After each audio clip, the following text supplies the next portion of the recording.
পাকা বাড়ি থাকলে পাবে না এরকম টাইপের কোনো নির্দেশিকা কি আছে নাকি? যে কোনো বাড়িতে যদি দুইয়ের বেশি পাকা ঘর থাকে তাহলে সেক্ষেত্রে সেই ক্রাইটেরিয়া মধ্যে ফুলফিল করবে না।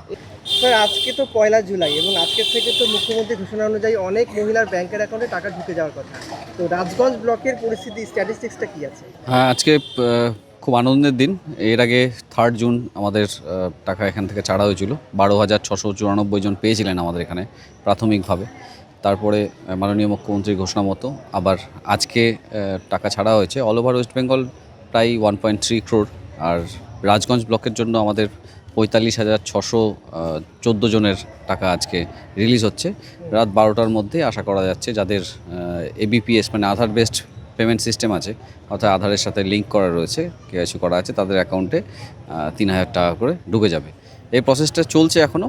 আমাদের যা যা অ্যাপ্লিকেশান হয়ে আছে সেইগুলোকে আমরা ভেরিফাই করছি, এনকোয়ারি করছি এবং আগামী দিনে এরাও মানে যারা এলিজেবল হবে, যে ক্রাইটেরিয়াগুলো আছে সেগুলোর মধ্যে যারা স্যাটিসফাই করতে পারছে সেই ক্রাইটেরিয়াগুলো, তাদের টাকাও কিন্তু আগামী দিনে ঢুকবে। এটা এই জুলাই মাস এবং অগাস্ট মাস, এই 2 মাস ধরেই এই টোটাল প্রসেসটা, এনকোয়ারি এবং ভেরিফিকেশনের প্রসেসটা আমাদের চলবে।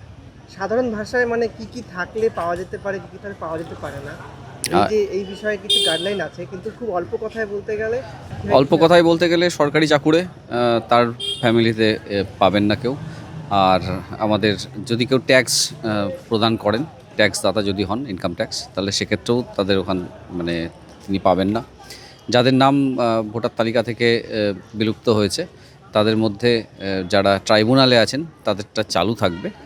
আর যারা ট্রাইব্যুনালে নেই, একবারে পার্মানেন্টলি ডিলিট হয়ে গেছে, তাদের নামগুলো বাদ যাচ্ছে, তারা এলিজেবল নন। আর যারা সিএতে অ্যাপ্লাই করেছেন তাদেরটাও বিবেচনাধীনে রয়েছে এবং তারা যতদিন না সেটার নিষ্পত্তি হচ্ছে তারা পেতে থাকবেন। এমনি কি পাকা বাড়ি থাকলে পাবে না এরকম টাইপের কোনো নির্দেশিকা কি আছে নাকি? না, পাকা বাড়ি থাকলে পাবে না এমন কোনো ব্যাপার নেই, কারণ আমাদের যে আবাস যোজনার যে বাড়িটি হয় সেটিও পাকা, গভর্নমেন্ট অফ ইন্ডিয়ার যে গাইডলাইন আছে, এবং ছাদও পাকা। কিন্তু সেক্ষেত্রে তার পেতে কোনো অসুবিধা নেই। এখানে যেটা বলা আছে যে কোনো বাড়িতে যদি দুইয়ের বেশি পাকা ঘর থাকে তাহলে সেক্ষেত্রে সেই ক্রাইটেরিয়া মধ্যে ফুলফিল করবে না। এর মধ্যে কি আশা কর্মী, আইসিডিএস কর্মী যারা তারা কি পাবেন না পাবেন? অনেকে অ্যাপ্লাই করেছেন, এই সমস্ত ক্রাইটেরিয়াগুলোর মধ্যে যারা আসছেন, ফুলফিল করছেন, সেক্ষেত্রে তারা এলিজেবল হবেন। আর এই বিস্তারিত গাইডলাইনটা কোথায় পাওয়া যেতে পারে? এটা আমাদের যে 13 পাতার ফর্মটা রয়েছে সেই ফর্মেই ওখানে দেওয়া আছে যে কোন কোন ক্রাইটেরিয়াগুলোর ইনফরমেশান চাওয়া হচ্ছে। তো সেইগুলো যদি যথার্থভাবে কেউ পূরণ করে দিয়ে থাকেন তাহলে সেক্ষেত্রে অটোমেটিক্যালি ক্রাইটেরিয়া অনুযায়ী সেটা বিচার করে নেওয়া হচ্ছে। প্রতি মাসেই তো আবেদন করছেন এবং আগামী মাসেও তো আবার রিভিউ করার পরে আবারও দেওয়া হবে। হ্যাঁ, এটা এই মাস এবং অগাস্ট মাস, এই 2 মাস ধরেই আমাদের এই আবেদন এবং সেটা বিচার করার প্রক্রিয়া চলতে থাকবে। আশা করা যেতে পারে যে আগামী 2 মাসের মধ্যেই আমরা স্যাচুরেট করে ফেলতে পারবো যে সঠিক যেটা বেনিফিশিয়ারি আছে, উপযুক্ত বেনিফিশিয়ারি, তাদের অ্যাকাউন্টেই আমরা টাকাটা দিতে পারছি। দেখুন, আজকে সারা রাজ্যে যে 1,30,00,000 মহিলাদের অ্যাকাউন্টে টাকা ঢুকবে, সেটা একটু আগেই সেটা উদ্বোধন করলেন মাননীয় মুখ্যমন্ত্রী। আমাদের এই রাজ্যের যে সমস্ত মহিলাদের দরকার আছে, যারা প্রাপ্য, তাদের নামগুলো ইতিমধ্যেই অনলাইনে সকলেই আবেদন করেছিল। সেটি ঝাড়াই বাছাই করে আমাদের আজকে 1,30,00,000 লোকের অ্যাকাউন্টে রাত্রি 12টার মধ্যে তাদের অ্যাকাউন্টে টাকা ঢুকবে। বিগত দিনে পুরুষরা 10 লক্ষ পুরুষরা লক্ষ্মীর ভাণ্ডার পেত। তো সেটা যাতে পুনরাবৃত্তি না হয় তার জন্য এটা ধাপে ধাপে অনলাইনে অ্যাপ্লিকেশন করার পরে বিডিওদের মাধ্যমে সেটি ঝাড়াই করে তারপরে আজকে এটা সিদ্ধান্ত নিয়েছে রাজ্য সরকার। যারা চাকরি করে তারা তো আর পাবে না, যাদের আইটি ফাইল আছে তারা ট্যাক্স দেয়, তো তাদের ক্ষেত্রে তার গাইডলাইন দিয়েছে। কিন্তু আমরা গ্রামীণ মহিলা যারা আছে আমাদের গ্রামে গঞ্জে, সাধারণ খেটে খাওয়া মানুষ যাদের ইনকাম নেই, সেই ক্রাইটেরিয়ার মধ্যে যারা পড়ে তারা ইতিমধ্যে অ্যাপ্লিকেশন করেছে, তারা পাবে। আর যারা না পাওয়ার আছে তাদেরকে গাইডলাইন প্রতিটা অফিসে ঝুলিয়ে দেওয়া হয়েছে।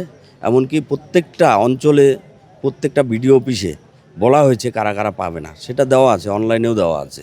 বিভ্রান্ত কেউ করছে, বিভ্রান্ত তারা হচ্ছে না, কেউ করছে। আজকে যারা রাস্তাঘাটে চলে তাদের ক্ষেত্রে কোনো কোনো জায়গায় একটু সমস্যা হচ্ছে, যে জায়গাটায় টোটো যেইভাবে চলা উচিত ঠিক সেইভাবে চলছে না। এটার একটা প্রশিক্ষণের দরকার ছিল, সেই প্রশিক্ষণ তো হয়নি। টোটো কিনেছে, টোটো চালাচ্ছে, রাস্তার মাঝ দিয়ে যাইতে হবে না সাইড দিয়ে, ন্যাশনাল রোডে হাত দেখায় রাস্তা পার করতেছে। একটা এনএইচের উপরে হাই স্পিডে গাড়ি চলছে, হাত দেখায় গাড়িটা ঘোরাচ্ছে, তো দুর্ঘটনাও হচ্ছে। যেইখানে বাজার ঘাট আছে কিছু কিছু দিন যে সেখানে লোকের অসুবিধা হয়, সেখানে ভিতরে না গেলেও চলে, কিন্তু তারা চলে যাচ্ছে। এই বিষয়গুলো সংশোধন করার দরকার আছে। সাময়িক একটু অসুবিধা হবে, প্রত্যেকেই যদি নিয়ম শৃঙ্খলা একবার জেনে যায় তারপরে এই সমস্যাটা থাকবে না আর। টোটো চালকদের নিয়ে কি কোনো মিটিং টিটিং করেছেন আপনারা? দেখুন, আমরা সাধারণত একটা ছোট ছোট করে প্রোগ্রাম করে আমরা তাদেরকে বলছি, জানাচ্ছি সরকারকে সহযোগিতা করতে হবে। সরকারকে সহযোগিতা করা মানে সাধারণ মানুষকে সহযোগিতা করা, সেটা তাদেরকেও একটু বোঝাতে হবে। আমরা বোঝানোর চেষ্টা করছি, নিশ্চয়ই তারা বুঝবে। আচ্ছা, আজকে এই ব্লকে যে অনুষ্ঠান ছিল সেখানে তাও কতজন মহিলা পেলেন? আজকে আমাদের এই রাজগঞ্জ ব্লকের মোটামুটি 300 জন মহিলা উপস্থিত ছিল।